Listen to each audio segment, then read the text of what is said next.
2 minutes late. There we go. And we are live. Good morning, everyone. Welcome to episode 62 of Maker That Money, the podcast where we talk about turning your hobby into your jobby. I am Pooch of Repkord. With me, as always, the King Gloopa this morning, Mr. Andrew Mayhall of Gloop. Greetings, my friend. How are you this Greetings, week? yes. Yeah. I'm exhausted, And it's as been an always. exhausting week. It's been It's an been an exhausting week. exhausting month. Yeah. All of that. Well, tell us why. What have you been working on? Oh, man. Well, Secrets? Is it all secret? no, I could share a little bit. Okay. I think first we should say hi to everyone at attending Murph. I mean, I know it's not That's a technically that's a good open idea. yet, but for those that are going to Murph, hope you guys have a fantastic time. Unfortunately, Gloop won't be there. We had some other commitments that we had made, and we're ended up. That's why I'm so busy. We're Gloop will be down at Open Sauce July 15th and 16th, and having a pretty cool spectacle there. Yes, Yeah, spectacle. it's just gearing up for that big of a show and that big of a drive across the country. That's So, yeah, well, you love your driving and oh you yes, got some hardware which is going to be exciting to see. So for anybody that's thinking about going to Open Sauce coming up in July, I think it's what, the 16th? 15th and 16th, 15th, yes. 16th. There's Hmm. bound to be some spectacle there. We know of at least one good one. Yes, I'm sure there's more than one though. yeah. Awesome. Well, listen, on the pod today, guys, we're gonna talk about, what are we gonna talk about? We're gonna talk about turning leads into loyalty. That was our Hmm. alliteration for today, and you might look at that and be like, well, what does that mean? We can go any number of directions with it. We probably will go any number of directions with it, as we often do. But the crux of it is the concept of customer acquisition, the costs Hmm. associated with it, how that compares to customer retention. And we've kind of dabbled and talked about some of this stuff in the past. But Yep. I wanted to do a little bit of a deeper dive because obviously this has got appeal to entrepreneurs of all types, not just maker entrepreneurs that we kind of, got our start in our core audience has, but or is into. But it's obviously something that's useful to all. So that said, we will get into that shortly, but we got to do our housekeeping. So first of all, if you're joining us live on the YouTubes, we record 9 a.m. Pacific just about every Friday. We're off here and there for various Hmm. travel and events and stuff like that. So we didn't record last week. This is a refreshing opportunity too. Let me just point out that we haven't gotten to just talk to each other in a while. Yep. Yeah.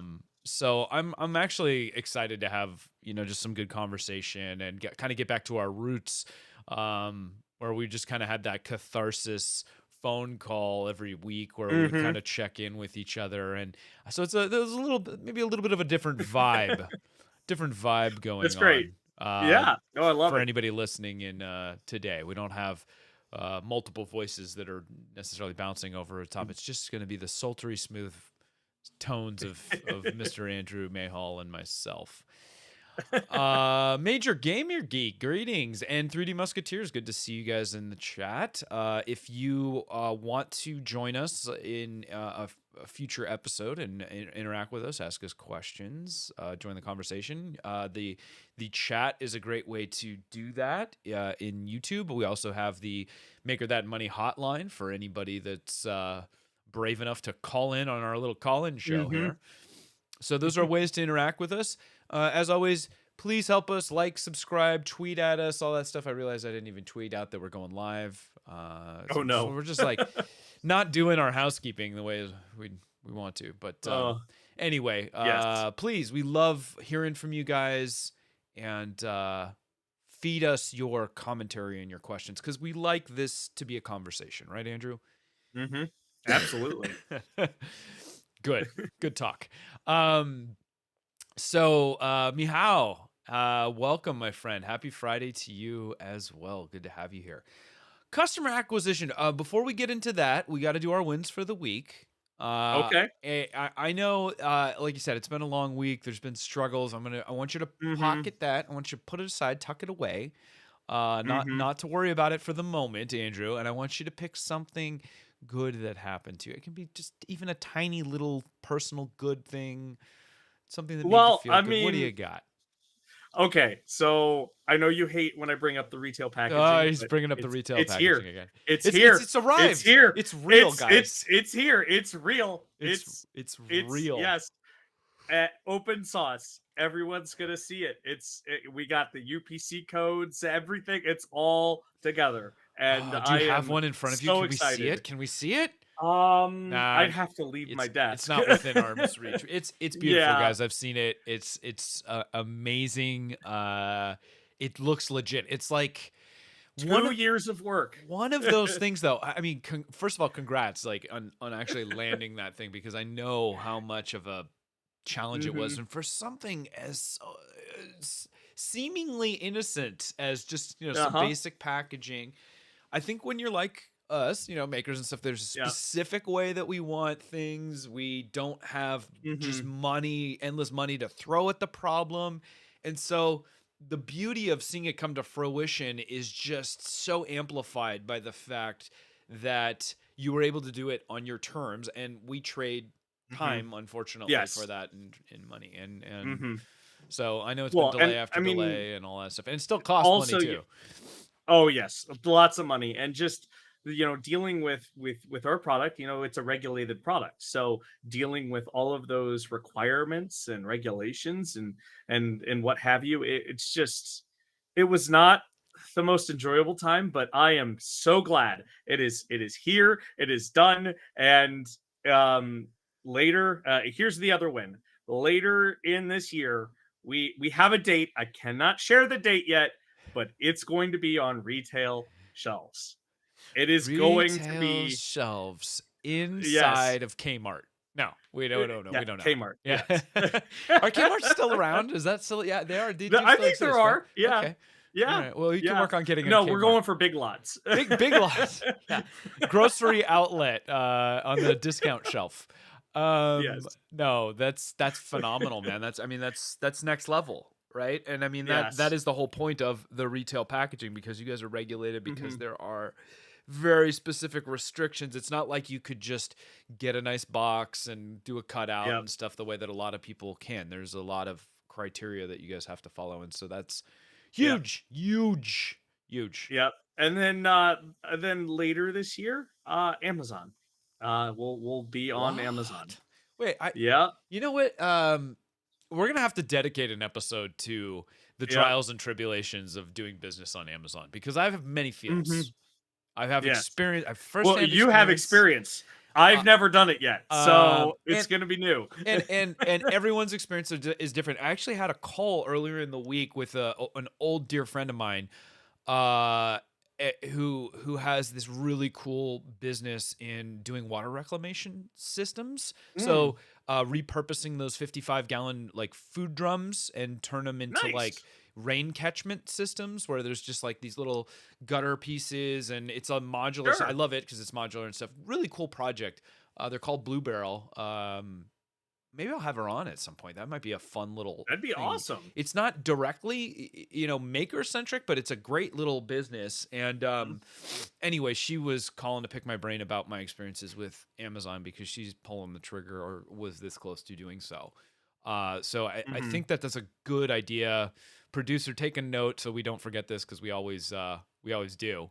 I think talking about Amazon and maybe a broader, just like various sales channels, because there's plenty of online sales channels, whether you're in Etsy or eBay or selling stuff on Craigslist. I mean, there's like all kinds of stuff, and we will touch on that sort of in terms of like online spaces to look for customers and do customer acquisition, which I've been teasing it. We're almost there, guys. We're almost into the meat and Mhm. potatoes. I am just doing my last minute housekeeping. I'm a little behind, Andrew. I apologize. I'm just going to say we're live. Come join us, so that all our Twitter friends come and Yes, join us. If you're yes. not on Twitter, you probably have a good reason, but I don't know why. I've always loved Twitter. That's a digression. of all the social media. We're going to talk about social media for customer acquisition too. So Oh, here's all the don't get me things. started Here's on all the that. things we're talking about today, guys. And now we're going to talk about it. Okay. So Andrew, like when you hear when you hear our title, what were the first things that came to your mind when I said like let's do leads to loyalty? You said, okay, what does that mean to you? Yeah, so as a business, we constantly have to keep money coming in to keep that engine running, the business alive. It is the It's the lifeblood of any gasoline. business, It's the right? rocket fuel. It's the what? Yes, Yeah, money, and baby. and and so unfortunately, it's not like where you're guaranteed this sort of money or income. Right. As a business, you have to keep working for it. It's like, it's a resource that essentially you have to go and mine out of the ground. Right. In this case, we have to convince customers to buy our products or pay for our services. Yeah. So there's a lot of feelings, a lot of hopeful and exciting feelings, when you say leads to loyalty, but also some very dreadful ones, like, knowing that when you're just getting started, every dollar counts. And then how do you convince people to, try your product when you're brand new and never existed before? Yeah. Something we had experience with firsthand. Yeah. Most every company or maker entrepreneur is going to have that experience, unless you're doing the same thing that a bunch of other people are doing, and then in which case you're competing with someone else. So again, it's still very similar things, but Sure.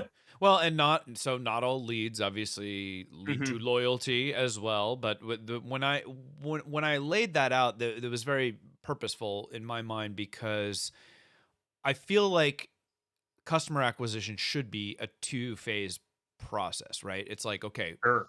first, so you broke it down perfectly. Money, lifeblood. A lot of times it feels like you're Mhm. bleeding out.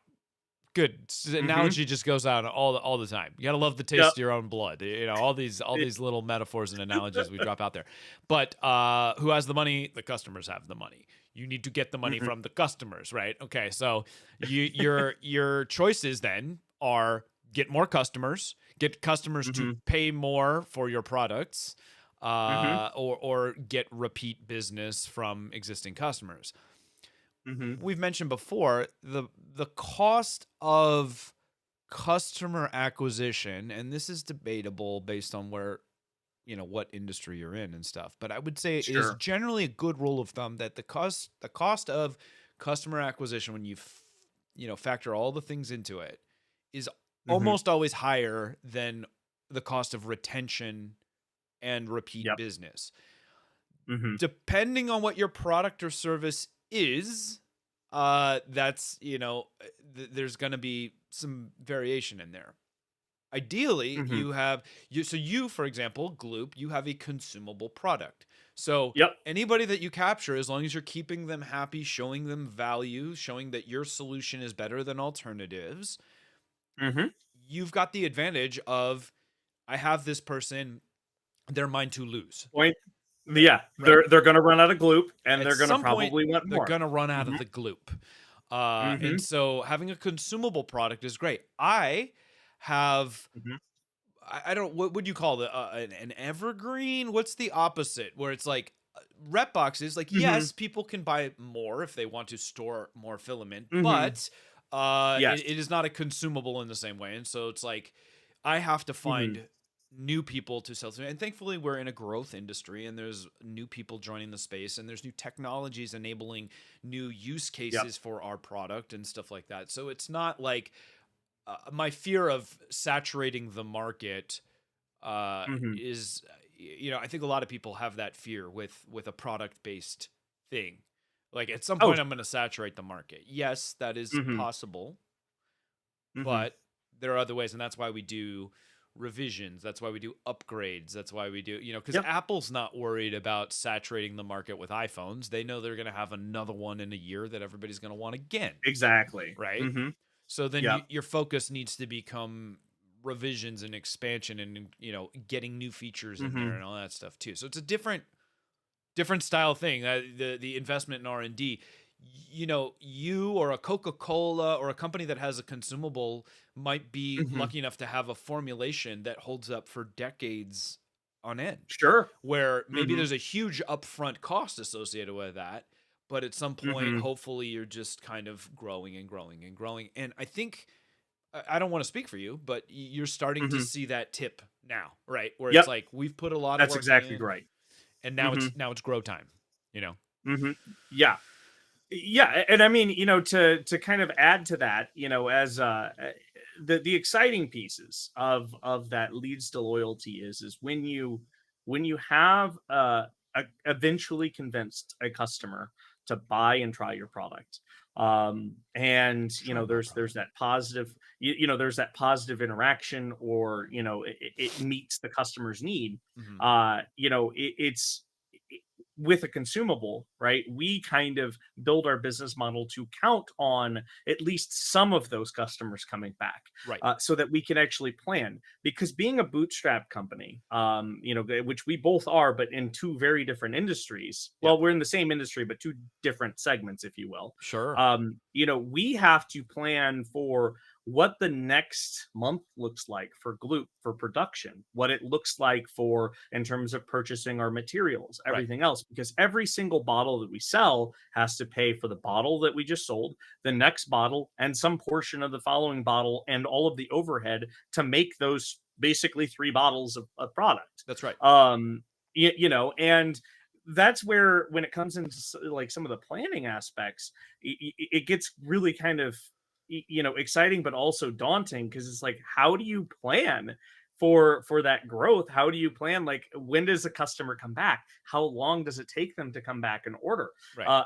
For us, like, I can dive in more details later, but it's anywhere from 90 to 120 days we'll see a customer come back and purchase. Yeah. And that's actually really beneficial for us, because we can plan on saying, okay, hey, we're going to have X number of percentage come in and repurchase our product moving forward. But in terms of like a hardware product like yours, Yeah. you might get that customer and not see them for another year or 2 years, Or ever. Yeah. Yeah. or ever. Yeah. Exactly. And so that's where, there's so many like unknown pieces to this. And it's exciting and awesome, but also incredibly frustrating and worrisome in the same breath. So forecast. So here's another note for a producer. Forecasting is just such a deep dive. Like, and it Hmm. is one of the most frustrating components of what we do, because it's like, you're absolutely right. You need to have those business intelligence tools. It's Hmm. really really hard to do that without the data, right? So when you're getting Yep. started, I would never advise. I mean, you need to set a target and have an understanding Hmm. and compare to like where you need to be. Ultimately, you need to decide something and go with it. But Yep. you're going to be way off until you can start to draw trend lines and stuff like that. Hmm. And you're lucky if you're, kind of in the zone. So you've grown to the point now where I think you can start to get some Hmm. expectations. You see things through the seasons. That's the other thing, Yep. is like a lot of these things are cyclical depending on time of year. Summer for us has historically always been a slower time. People are just out more. They're not doing hobby stuff and thinking about buying equipment for their lab or their maker space or Hmm. whatever. Yep. And I imagine you probably see a somewhat similar trend, but maybe you're a little more insulated from it. I don't know. It's hard to say, right? Because Yeah. you're in hockey stick growth right now too. And so That's the. I was where gonna are say we? the past 6 months of all of our data is no longer No, meaningful. right, It's just out the window. right. Because the trends are broken, and the charts are all over the place. Yeah, Some days we'll have a record sale day, literally again over again. Like highest sale day ever, and then the next day we'll do a really mediocre day where it's just enough to keep lights on, if you will. yeah, If you look yeah, at it on a day by day basis. yeah. But But our general trend has been up, but yeah. it's one of those things where it's like you need, and of course, like anytime, like for on a product basis stuff, it's like the vendors that I'm buying from are always like, well, how many of these are you going to need? Because like my pricing is tied to how much I can order over time. And if I miss, Hmm. I tie up a ton of my cash Hmm. in stuff that I could be Yes. using for other things. And so that's a really tough thing. But the benefits of longevity and being around really start to shine in Hmm. that aspect, because that's where that rich get richer thing. It's like, okay, I Yep. have a lot more purchasing power now. I get much better Hmm. pricing because I buy in volume. My shipping rates are way lower because I'm shipping more. Yep. And so, Yeah. remembering that and holding on to that value, like, hey, I put years into getting to where I am and I have a massive advantage here. I need to Hmm. make sure I can leverage it. Let's pin Hmm. that for another episode. We can talk more about forecasting and all that stuff, because I think we're Awesome. digressing a little bit. But again, Sure. it's all interwoven. Um, Hmm. when we're talking about customer acquisition and the money and all that stuff, so you mentioned forecasting and all that stuff, and how it ties Hmm. back. It's like you want to get a sense Yep. of when your customers are going to need more on Yep. average. Exactly. And then you Hmm. need to factor in growth on top of that. So we've got new Hmm. customers coming in. I always like to say to people, when you're getting started in business, you don't have a sales problem, you have an awareness problem. You, on a daily basis, are probably exposed to customers that are just like, I'd never heard of you before. Um, Yep. and you're, how many years in now? We Four, are five. five? We are Is it 5 years five in. Hmm. official? Okay. Yep. So Five. it's, Five official. that feels so wild to As of hear, as of right? today, actually, as of Congrats on today, your 5-year today is anniversary. Gloop Day. That was Yes. happy Gloop Day to everyone. Yes. By the way, in the chat, just a quick shout out to a couple. Major Gamer Geek suggested Gloop today to a buddy. Major Gamer Geek, did your buddy know about Gloop? Had he heard of it before? Or did you suggest it to him, and he was like, oh, I've never heard of that. I'll check it out. Just curious. Nathan Chu, good to see you, my friend. Eddie Moser, my long time good friend Eddie, loves to support what we do and give me, um, yeah, give me love in many ways. That sounds bad. He says, how do I plant one of those money trees you have? Funny enough, I actually just bought something that's actually called a money tree, because I was on a kick to get carbon Oh. scrubbing plants in here. So you go down to your local nursery, Eddie, and you ask for a money tree, and they will give you one. Unfortunately, it's not real money. It takes a long time investing in nurturing and all that stuff for it to bear fruit, Hmm. and even then, you have your seasons where it does not produce the bumper crops that you would hope sometimes. So that's my answer to that. Anyway, good to see you, buddy. Where were we? I digressed. You were talking about customer, sorry, Hmm. awareness, bringing in, but Yeah, you allowing were for talking the about the awareness. Yeah, yep, exactly. yep. Hmm. Okay, so let's try to come up with some good tangible advice on where to find customers. Let's start at the beginning. Okay, so Hmm. say you're new. If you're in the chat and you're kind of getting you're newer, and obviously you're looking for new ways to get your Hmm. message out there that, hey, I exist. I've got something that you might need. Yep. What are the first steps in getting those first customers, right? So Sure. I've written down Yeah. a couple notes. Do you want to start? Do you have some ideas, and we'll see where the overlap Sure. is? I Okay. mean, I'll go with exactly what we did with Gloop. First, we had this idea, or we had we had a solution for a problem that we were experiencing, Yes. and we wanted to see if other people would share the same excitement that we got when we realized we had a solution. And so what we did was we actually made prototype bottles and we sent them out to people in the community. Right. They were just random people. We also reached out to some influencers and some other things saying, hey, this is what we've been doing. Would you be interested in trying this? Yeah. And this goes in directly to a customer acquisition cost, because we are taking the money that we have inside our company, building prototype products, whatever it might be, and then giving them away for free to see what kind of reaction people have. Right. And we collect that data, Right. right? We were mining for data, if you will. Right. And then from there, we decided, okay, hey, there's something to this. So we're going to, again, invest in something. In this case, we did a Kickstarter. So we invested in a platform to help market our product and get it in front of people who were early adopters, who are easier or more willing to throw money at something with the potential of it might never show up. Right. But that's a different class of customer Right. than your everyday general customer. Sure. Um, And then again, expanding upon that, we then created programs where we would give away free samples. Customers would just pay for shipping Mhm. so they could try the product completely for free, besides the transport costs to get to them. And then we'd give them a discount on top of the product if they do decide to convert into a customer. All of this is part of trying to get customers and looking for ways in which we can make it easier for them to try the product, or just get on board, so that acquisition, if you will. Yep. That's the sexy term, customer Hmm. acquisition. So, and that's an actual metric, customer acquisition cost, Hmm. CAC. And you Hmm. brought up some really interesting points. Obviously, there's a lot of strategies for getting out there. I would say to take it a step back, it's like one of the common threads that binds us all as makers a lot of times is it's like, I have this problem, I fixed this Hmm. problem for me.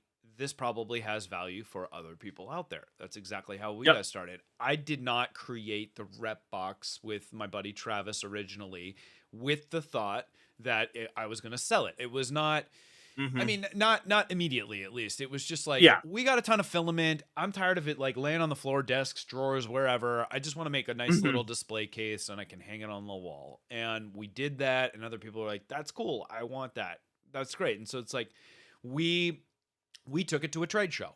Hmm. And said that when we went to the first ERF, we Yep. got immediate feedback. We're like, okay, I guess we're onto something here, right? And so our a lot of times your initial customer acquisition is just justification of the idea. Hmm. Which is interesting. So there's value certainly beyond the idea of like selling, bringing dollars in. Yes, that's critical.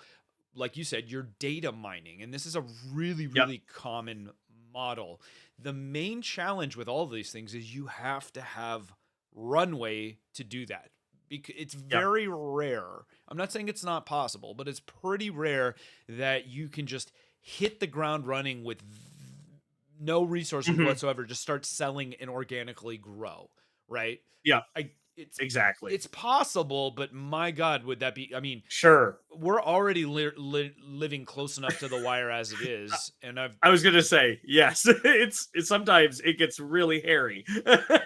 right. And it does, as Yeah. compared to say the venture capital or fund backed Hmm. or whatever, where it's like you've got stuff, and there's benefits and disadvantages to both.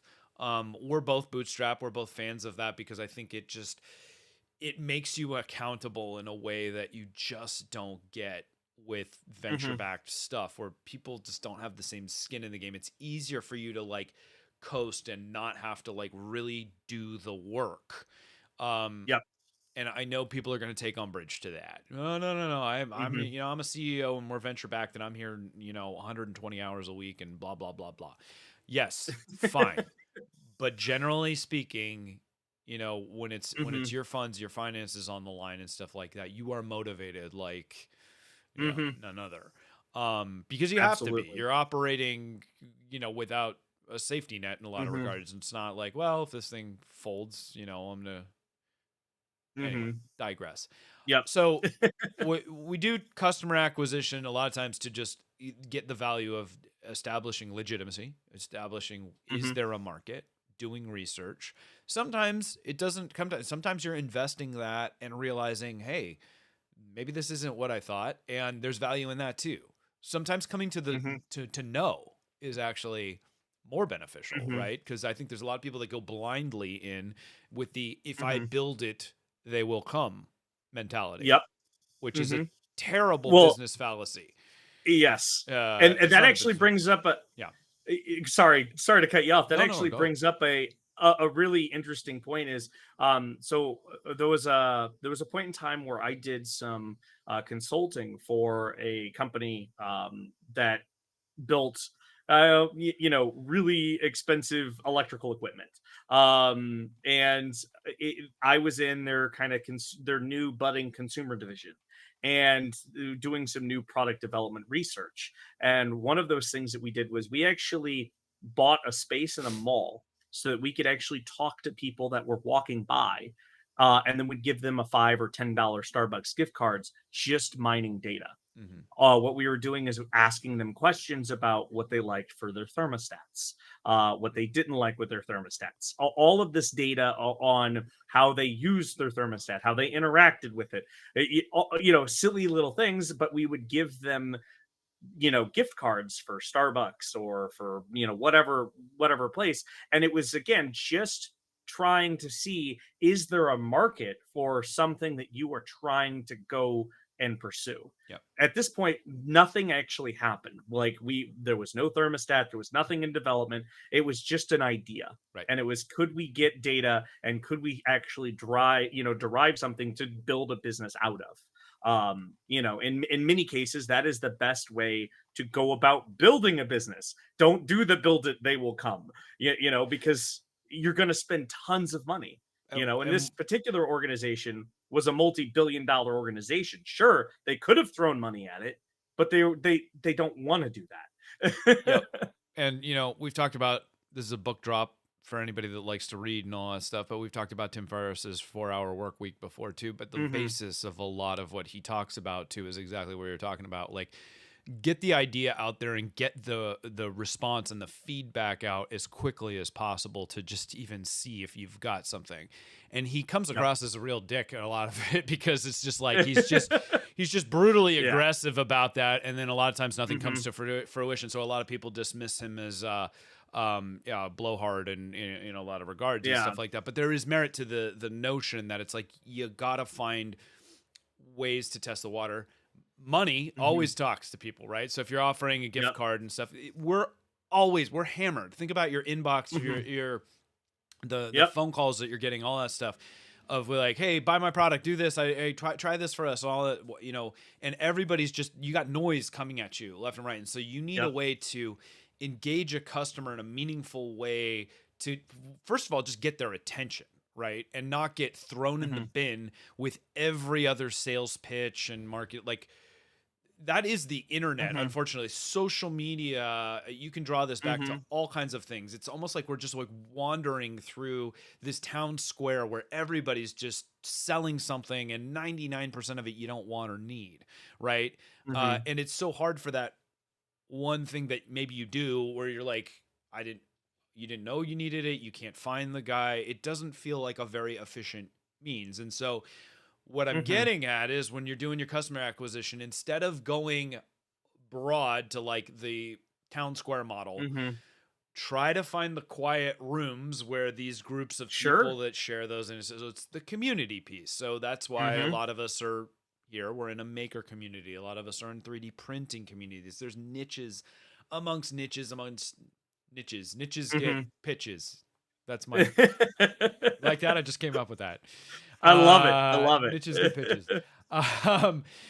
And really step back and think about, if somebody's approaching you and trying to sell something to you, or maybe not like sell, right? Like, makers hate being sold to, right? We want to be sharing ideas. We want to have conversations. Like, we use things like, well, what do you think about this? Or is that interesting to you? Would you use that? And I'm not talking about putting surveys out there. You know how I feel about surveys. I don't like focus groups. I don't like surveys. I want tangible, would you pay hard-earned money? And the only way to know that is collect customers on stuff. Will they pay you money for it? There's a lot of people that talk a good game, and then you're like, great, cool, we built this thing. Everybody said that it sounds good, because people don't want to like burst your bubble when you're doing a survey, and they're like, well, I can just say I will, and they'll never, exactly know if I buy it or not. So I don't know. There's value, but that's a partial rant inserted in there as well. So communities, so being and guys, setting realistic guys and gals, people, everyone, set realistic expectations for a time frame on what kind of runway you've got. So you've got a certain amount of money that you're going to have to spend on sending out samples, taking time to go to trade shows, perhaps, and maybe some of these things are going to be less expensive than others, but you need to be playing a long game to some extent, right? Hmm. This is going to be at least a 90-day process, a 6-month process, and it's always going to take longer than you think, and it's always going to cost more than you think. So take that and then double it. Yep. I don't know. What do you think of Yep. that metric? Oh no, Or triple it? absolutely. Yeah. Yeah, yeah, I mean, when we went set out to launch Gloop, we had this idea that okay, hey, we're gonna do the Kickstarter thing. Things are gonna start taking off fairly quickly after that. We're gonna be able to hire employees. Mhm. Everything else that didn't happen. Not to say that like it was a bad thing. Right. In many cases, I think actually it was better for us. But it was a very slow climb for the first couple of years to the point where we were profitable enough where we could pay bills on time, or Right. we could, at least have some money to continue research and development to other products or whatever else. Um, and yeah, I mean, absolutely, it all comes back to trying to figure out how, as a business, you get more customers. There were times in which we had giveaways where we were doing like monthly things where if you tagged us or you had a project that used our products, you posted about it, and then we would give away a bottle of our product and a t-shirt or something else. Right. We tried all sorts of things to help build that awareness Right. and get more customers in, because we knew that once we had them, Right. they were much easier to sell to. So much. Right. It's like, okay, you've If got my attention Mhm. now. This has Yes. value, right? It's like this Yeah. is the proof is in the Hmm. pudding. The proof is in the glooping. Yeah, exactly. And so, if I were to actually put some data to it, I think I remember our first year, we haven't really done a whole lot of advertising until about this year, maybe a little bit earlier, but about a year and a half now. But we just started getting into it. But our first year, when we would give away a product, we had our free samples. It would cost us, I think it was around $2 for that sample. The customer would pay for the shipping, and then we would ship it Right. to them. They would hopefully come back. Usually it was around 30 days that they would place an order for either one of our products, or 75 milliliter or 120 milliliter bottle. Yeah. At that point, it was okay, they had converted. Now, I believe our numbers were around 23%. 23%. So of the free samples that we sent out, because how we built this up is we said we are going to make 1,000 free samples. We had enough money to Okay. do that, That's your runway. and so we that was our runway, Okay. and we released them over the course of however long it took. We hoped that it would go in, about 2 or 3 months. I think it ended up taking us about 4 or 5 months to go through that. But of those samples that we sent out, we had around 230 come back with the codes that we had on there and convert into actual purchases, of the 1,000 that we did. Okay. Which, it made it worth it because it paid for the 1,000, and it, also paid for the bottles that they purchased, Right. and it made them aware. Right. And then from there, we actually started mining more data, and we found that of those customers that purchased it, they would come back in around 100 days to purchase another bottle. Now, it would then create this ongoing, reaction, if you will, Uh-huh. where there was after their first bottle, about 100 days, they'd come back, purchase another one, but only a smaller and smaller percentage of it. So of the 23% that ended up coming and purchasing, around 10% of those ended up, so around 23 people would Uh-huh. come back in about 100 days and buy another bottle. Right. 23 to 25, I believe. And then, so on and so forth. It kept dwindling. Right. And so, that's kind of what you see with these consumables. But at some point, some of those, you know pieces were longer tail, like they would come in 6 months later or a year later. Yep. But it's all about trying to figure out how much does it cost you, and then how much does it cost you to keep that customer happy. So Right. what we would do then is we would market to those people that came back, offering them bigger, more exclusive discounts, Right. trying to game the system. The And exclusive is a key point there that I want to drill in on, Mhm, because that is a tactic, and Josh CAD class in the chat mentions this as well. Intense personalization, or when people feel like you have a relationship, that they're on the inner mhm, circle, right? It's like, look, you're one of our customers now. We value your feedback. We are giving you this discount, and that is mhm. so powerful in Yep. your ability to retain and oftentimes win customers for life, right? And not Mhm, just where the beauty of that is not just in them coming back and buying, but what we were talking about before, like Gamer Geek making the recommendation to somebody else. They bring a friend along, right? I yep. Andrew's a good dude. He makes a good product. You really got to check this thing out. They're advertising for you, Yep. guys. Like, that is Exactly. why you have to win hearts and minds. That's why the value of the customer acquisition goes well beyond just the immediate money that they're spending, because the Mhm, the exponential effect of how many mhm, of those people start advocating on your behalf for no other reason than just altruism, or they're excited to share that they know about something that worked really well, mhm, solved a problem for them. It's mhm. fantastic. Well, Yeah. I also think, again, along those lines of do things that don't scale. Like, I love that adage. That's something we do here. Like, I think it was a few episodes ago, we Explain talked about explain what reviews. that means to people that haven't heard that adage before, by the way. Sure. So doing things that don't scale is like, do things that literally, as your business continues to grow, you can't keep doing, Right. because at some point it's going to cost you way more to do that thing than it actually does to run the business. Right. And so, but what it does do is it gives you that, either that interaction or that touch, with the customer, that sets you apart from everyone else. Absolutely. And so one of the things that we talked about in a previous episode, I can't remember, but it was about reviews, and why they are beneficial, and why maybe they're not so beneficial. Depends. Mhm. Mhm. So we had just started experimenting with reviews back then, and I think actually our review platform has become an incredible,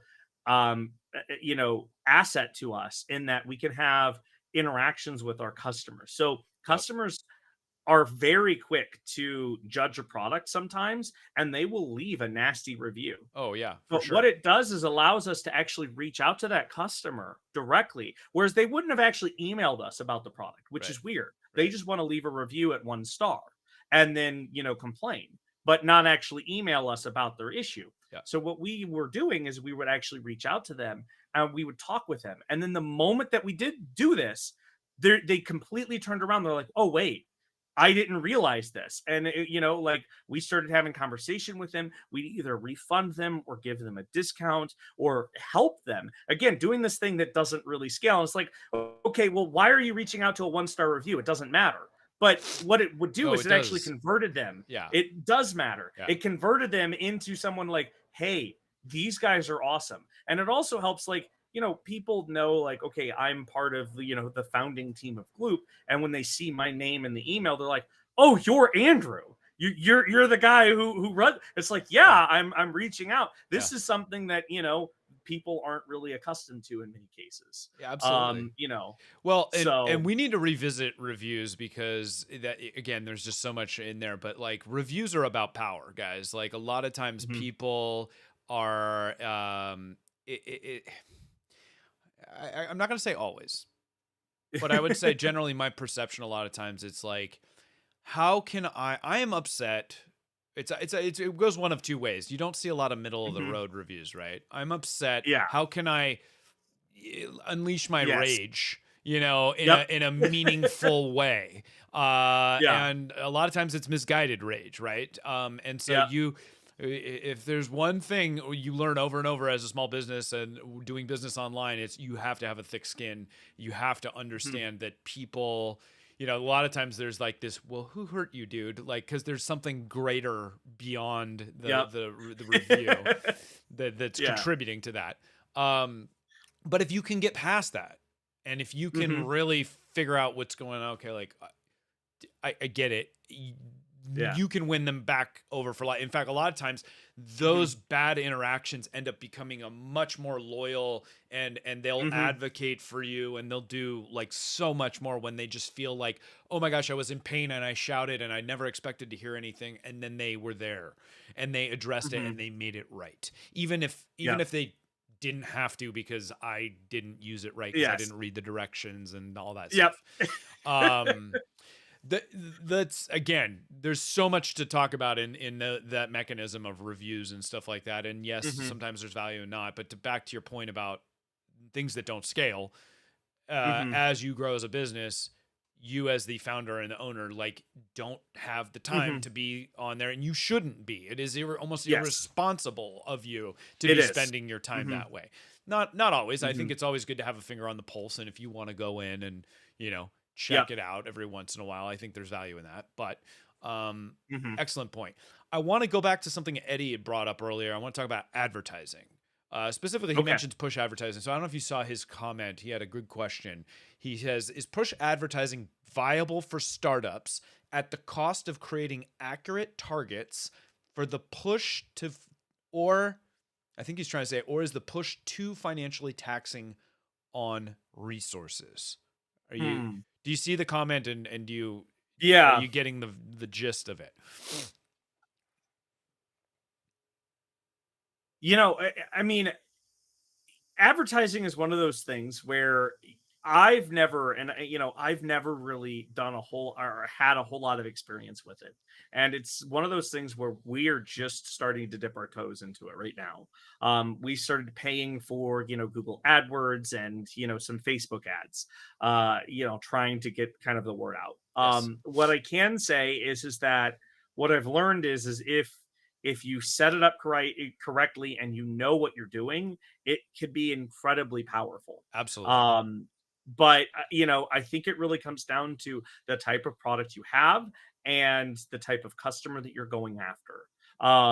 It really it's difficult Yeah. because So the answer is, it I'm not as depends, as always. experienced. Yeah, yeah, Yes, I'm not experienced enough to really say definitively, like, does it make sense? yeah.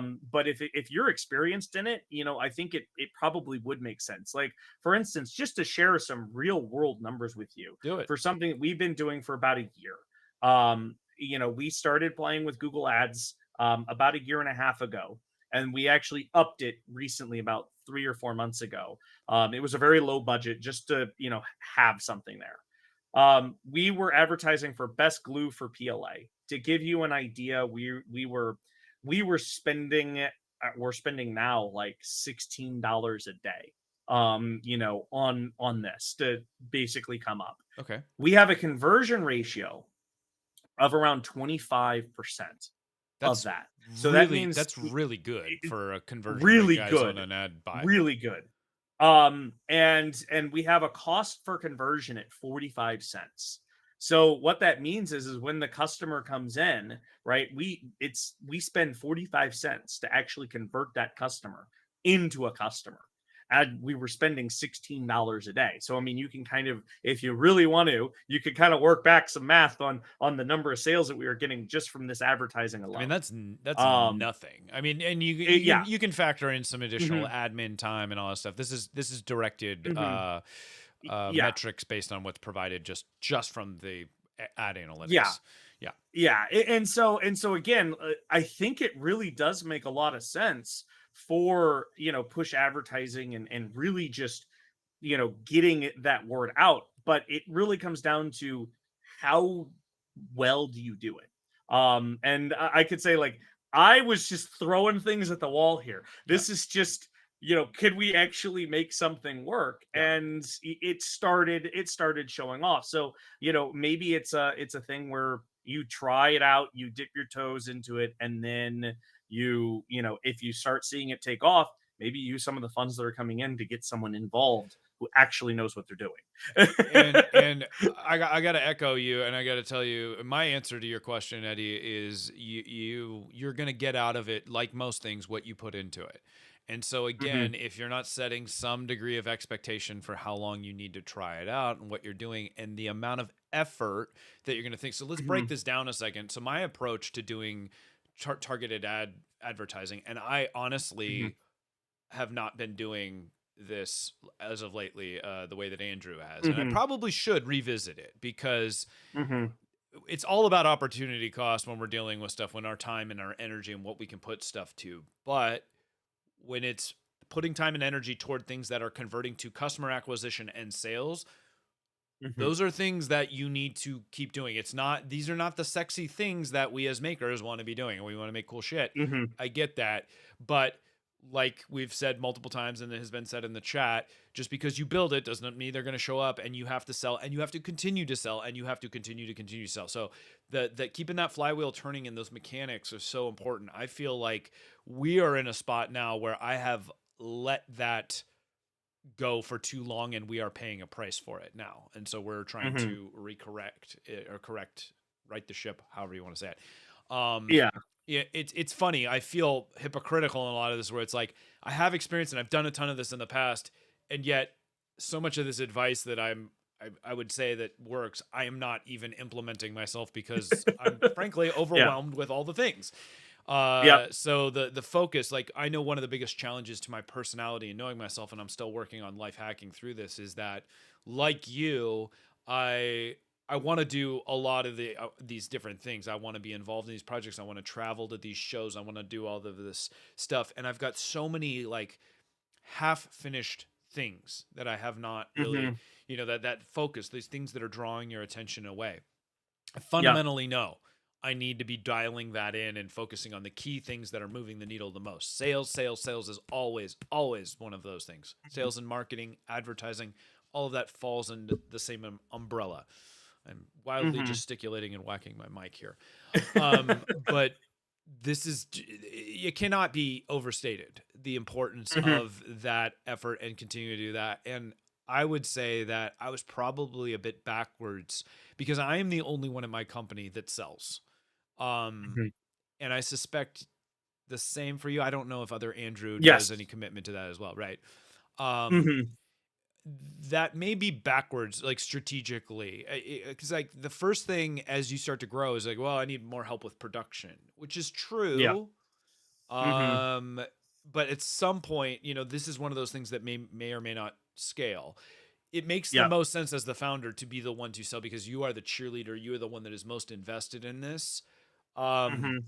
but if you're not real with yourself and you cannot continually make sure that you're putting that effort in to continue to do that, you're going to get in a bad way really quick. And Yeah. maybe that's the point where like I need to bring a sales marketing person in, right? And maybe I Hmm. need to move a tranche of money over to that budget from R&D or production or Yep. whatever else it is. Because if you're Hmm. not selling, you're dead in the water, and you're only gonna live off of your churn and your hype cycle for so long, because even the most established things, even the biggest cut, Yep. can fail if they fail to continue to maintain relevance and sell. Um, I don't know. What do you guys think? That's me proselytizing here from behind the mic, but hmm, I mean, I will say that one of the things that we've tried to kind of reshift our focus here on Gloop is we're going through this crazy growth spurt where it is very difficult for us to keep up with production and order fulfillment and everything else as the founder, or one of the founders I should say. um you know we always are struggling with how do we balance the time, specifically my time, because I'm full time here, of order fulfillment and production, and then research and development, right. and then on top of that, sales. Thankfully, we have one of those products where once people try it and know it, it sells itself. People then recommend it to other people, and so we haven't been beating the sales drum as effectively as we should be, Hmm. and that has limited our growth. But now thankfully things are starting to pick up where we have some extra capital that we are trying to divert into. Could we start spending more in advertising? Could we seriously get someone involved in managing our ads account that knows some of this stuff better than we do? Could we work on developing some creatives Yes. so that we could then put those on Facebook or Instagram or Yes. TikTok and get people talking further. Because I think the biggest thing that's going to take you from a startup to a company is that transition of how do you take this thing, like founders that are just working on their things in their garage or their house, and then putting processes around it and then turning it into something that's constantly repeatable. Yeah. And we have at Gloop, we have to do all of these things at the same time because we're bootstrapped and we don't have all of the money available at once. Right. We've been making incremental upgrades to production capacity. I have, my wife helping out, with order fulfillment to try and just eke out a little bit more time, so that we can, do other things. But it's a juggling act. And, I think focusing on making those sales is probably the number one thing at some point. And I think that, internally, that's where we're really shifting to, is how do we keep more people coming in the door so that we can unlock more resources so that we can then focus on hiring the people to do the fulfillment. I mean, we talk about it. We say it over and over. Money is the lifeblood. Hmm. Sales is the key to the lifeblood, right? So you got Hmm. to do that. The product that sells itself is an interesting thing because it's like you can coast. I don't want to say coast, but you can rely on that Sure. for a period of Hmm. time. But the problem Hmm. is that as your company grows, its needs and its expenses get bigger and all of that stuff, and Yep. so you can really get lost easily in the sense that our ability to coast on what our trend and our sales was 3 years ago was way Hmm. higher than it is now because unfortunately, like, costs and stuff didn't, like, and sales did not increase to Hmm. support the investment that we put in to get to that production scale. So that's where the Hmm. dangers of potentially and the pitfalls come in of doing that. Yes, it will sell itself to an extent, but then you grow, and if you're not keeping up percentage wise with your sales and marketing effort to Hmm. match that growth and that expense need, that's dangerous territory. Does that Yep.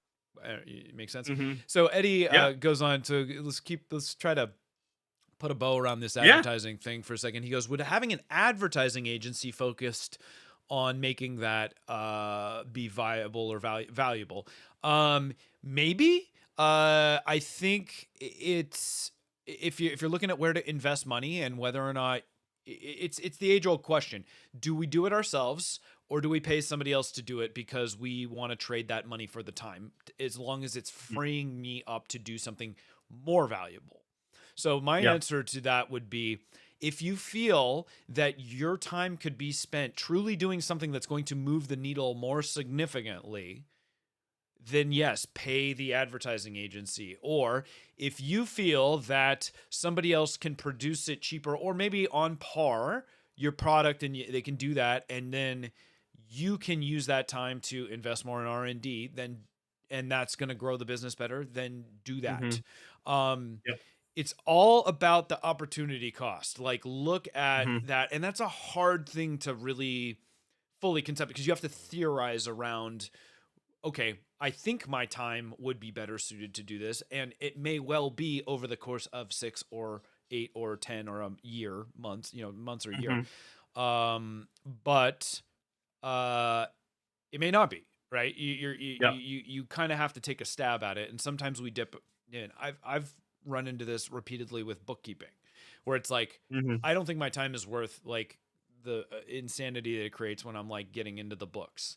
And so I'm like, I'm Hmm. willing to pay, an accountant and stuff to do that. But inevitably, that's good. We train somebody on getting up to, like, what our expenses are to a specific point, and then they experience turnover, and then I got to train another person again. And so the overall cost of that Hmm. keeps kind of rubber banding on me, where it's like you're investing in that, in getting them. So it's the same thing with an advertising agency.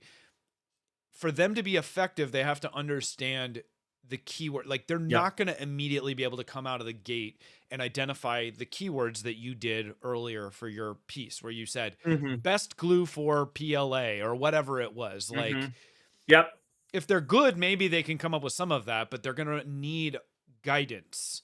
And so Hmm. you have to invest in that relationship. And so that cost sometimes is greater than just doing Hmm. it yourself.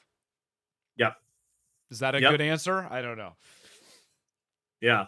Well, I mean, I will also say that you know, in many cases, it sounds silly, but being a bootstrap company, it is so much cheaper to do it yourself. It might not be as fast, but and by doing it yourself, I don't mean you yourself physically. I mean, if you have the ability, if you're a growing company, to hire someone on internally and have them do those specific jobs, you're creating social capital within your organization, Hmm. and you are creating resources within your organization to grow your organization further.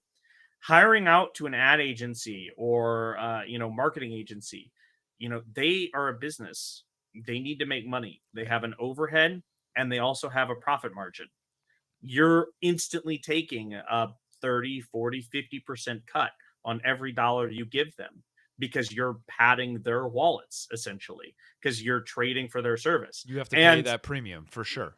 exactly, exactly. And so, you know, in many cases, if you're a startup that is growing, try your hardest to figure out, hey, can you make do until you get a little bit more resources in so that you can then get someone else to continue making do. It might not be the best. It might not be, you know, whatever. Or alternatively, you can try out an ad agency and then they can teach you and train you, and then you can go on your own way. That's Mm. something that we've been kind of dabbling with, is finding an ad agency that works with us and kind of teaches us what we're doing, what we're not doing correctly, and then we apply that ourselves. So it's kind of the best of both worlds, if you Hmm. will. Hmm. You know, Hmm. it's a little bit of more upfront cost, but at the end of the day, we now know what we're doing, hopefully, and can build it. Yeah. So, To add on to that, Josh brings up a CAD class that he likes to do things himself until he reaches the limits of his knowledge. Then he hires someone hourly to refine what he's done and explain what he's missing. Later, he works toward hiring yeah. someone full time. It's a great strategy, Mhm. and a good thing. The other thing I would tack on to this part of the conversation would be, you mentioned social capital, but I guess there's also Mhm. some intangible costs or less tangible costs in terms of when you're applying a value to something. So, in Mhm. my bookkeeping example, there is a massive expense in my mental health to that Mhm. component, or customer Yes. service to some extent. As that started to scale and more customer service things came in, I was starting to feel overwhelmed or taking things too personally, or getting same thing with the books, getting a little too agitated that the money wasn't where I needed it to be. And so the insulative effect had value Mhm. that is not Mhm. immediately tangible, Sure. but it Yeah. allows me to operate at a much better level because I'm not just stressed about these things that I don't fully enjoy Mhm. doing or whatever. And so those are the things, like, we pay premiums for things that we just don't like doing, and there is value in that. Sure. Sometimes it's a luxury. A lot of times a bootstrap founder, there are luxuries you can't afford. To tie it back to your personal Yep. life, you may hate cleaning your toilets and your shower and all that stuff, so you hire a house cleaner, right? And Mhm. you realize, like, as money's getting tight, well, this is a luxury expense. I can clean my own toilet. I hate doing it. I can clean my own shower. I hate doing it. Is there value in paying that person and giving them a job and a living and all that stuff? And are you willing to compromise a little of that just so that you can feel like when you come home, it's not one more thing staring at you that you have to do? That Mhm. There's arguably a lot of value in that, and Yep. only you can answer that question. um I don't know if that's a good, good analogy or not, but I think it's great. Yeah. it seemed relevant to me. Let's go back to talking about customer acquisition a little bit, pivot back. Yep. So we talked about trying to drill in on focus, right? So get out of the Mhm. bazaar where everybody is yelling and selling and hawking their own wares. Mhm. Try to find those little spin out sessions or rooms where people are talking about whatever it is that your product or your service solves for them. So that's good. Mhm. My next thing that I would tether onto that, and you kind of mentioned this too, but it's um find others that have products in support of what you are doing. So I don't know if you Mhm. noticed or not, I'm not doing this to shout out, but somebody in the chat earlier mentioned I had not heard Mm-hmm. about Gloop until I got the free sample that was in my rep box that I got. Yep. We have partnered up, and so we do Andrew had sent me a bunch of free Mm-hmm. samples. I said, yeah, I'm willing to have my guy put them in the packaging and stuff like that. And that's a great Yep. little exposure piece. There's some stuff in there so that you could track if somebody uses the coupon code and whatnot. A lot of the Mm-hmm. time, you have to understand that a lot of people aren't going to actually contribute in the metric and Mm-hmm. stuff like that, but there's a lot of value in those partnerships, building that community, working with other companies that are very closely related. We have partnerships with filament providers, obviously, for Mm-hmm. what we do, but even the 3D printing community in general, it's growing, and everybody's kind of in these sub segments and niches, Yep. and helping, and together we can help promote awareness. So reciprocity is a great thing. We use Slice Mm-hmm. Engineering activated alumina in our premium desiccant drying system Yep. kit, and they have their little thing, and we're happy to partner. They cut us a break on that because we're helping them advertise their stuff as Mm-hmm. well. I think this is where I keep saying that rising tide lifts all benchies. If we work together, especially when we have finite resources for advertising, we can tap into crossover, that Venn diagram of our customer bases that might be interested in both buying Gloop and a rep box, or Mm-hmm. desiccant and a rep box, or filament, et cetera, et cetera, et cetera. Um, Mm-hmm. Spend some time, make some friends, do the networking. This is why networking is important, and that will come back to you. Like, this is the savings. This is Mm-hmm. social savings Yep. that you invest in over time, so that you can make those deals, because it's super easy for, like, anytime you call me up and say, hey, we're thinking about doing this. Yeah, absolutely. I'm here to help you out, because we've worked Mm-hmm. together, and I know you do the same for me. Uh, Yep. and and that just amplifies things greatly. So be a Mm-hmm. good steward to your community. Make sure that you are willing to ask for help, but also willing to give help. Yep. Um, and that will get you really far, and help with your customer acquisition. Sometimes there's Absolutely. strategies, and I know there's legal considerations around. It's like, I can't just ask you to share your email list with me. Like, people have to sign up for things Mm-hmm. and stuff, but there are ways. Like I said, well, if you want it, can you put our collateral in here and let us capture those that are at least willing to be part of it? Yep. Good strategy. Yep. And I'll do the same for you. So reciprocity is a great tactic for customer Absolutely. acquisition. What other tips on the acquisition front? And then we're going to switch over to, oh geez, we're already past 10. Yeah, I was gonna say we've already done a solid 60. Solid 60. Okay. Yeah. Let's try to let's pivot then really quick. Let's talk about some retention, and then we'll wrap it all up for Mm-hmm. today.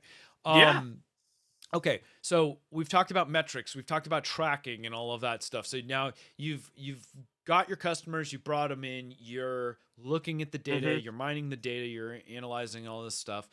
Uh what do you do to understand what your cost of retention really is? Like, are there metrics Yeah. for that? So there are a lot of those are harder to find Yep. because unfortunately many of the platforms they don't like break it out as easily. But for us, what we'll do is every 6 months or so we'll download all of our data and we'll run it through. We have like an Excel database thing that we've set up that will basically look at the number of times a customer orders. We can see this all individually if we click on the customers, individually, Yeah. but it basically calculates out how much they've ordered, what their lifetime value is, how frequently they order, Yep. and we essentially rate that customer.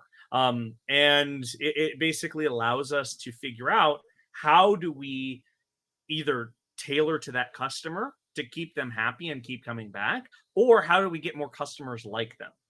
And so we try and see, hey, did they respond to a sale? Did they respond to our discounts? We have some repeat customers that just come and buy our products, no discounts, no anything, no, they just keep coming back. And those are a different class of customer. And in many cases, they don't want to be bothered with our email marketing and all of that other stuff. And so we Right. segment them. Right. We keep them in a separate list and we only contact them if there is an important news about a new product or Right. something else to Right. let them know Right. because they're already supporting us no matter what. Right.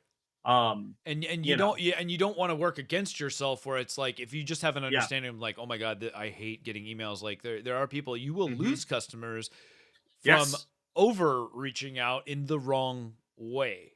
So hmm, that stuff again, you have to try to find ways to get to a deeper understanding of what motivates and doesn't. Some people love text marketing, other people hate it. You know, and vice versa with email and so you know, we didn't even get into the social media hmm, marketing and the advertising is deep. It goes deep, deep, deep, deep, guys. So there's a lot of hmm, meat on that bone, as I like to say. Um, the I'd say the takeaway is on retention, like you said, to echo what you're saying. You actually have that data and that information. Like a lot of these hmm, solutions, you already have in front of you. It's just a question of if you thought about it and if you're leveraging it in a right way. yeah, Segmentation is very powerful. And as your hmm, list grows, it becomes more and more important, right? Where it's like we start to offer, we have a broader offering in our store every month than we did before, where it's like we've got people that are solely coming to us for resale stuff that buy Revo and Gloop and all these other stuff, and they're hmm, not interested in the CR30 things that we sell and all that stuff.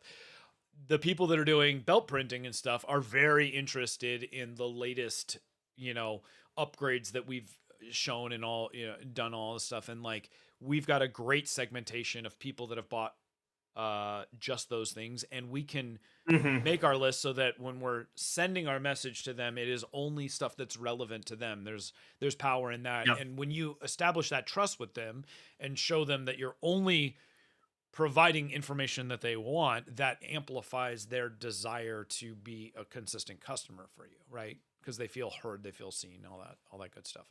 yeah, um absolutely, I would also say that a lot of like the e-commerce packages out there, like if you start looking, like the analytics are very robust. We use Shopify. hmm, I love it. They're always telling me, here's your top 5 customers. Like you said, you rank. Like yep, Shopify will do all that for you.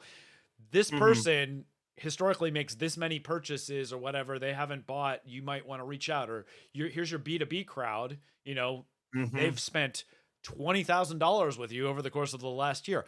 Maybe send them a nice Christmas card, you hmm, know, like yep, like you've got things that absolutely, are like, oh, you know, hmm, what percentage of your bread and butter is coming from, you know, the top 5%? yeah, Make sure that you are acknowledging and thank you. You'd be surprised how much a thank you note hmm. will do.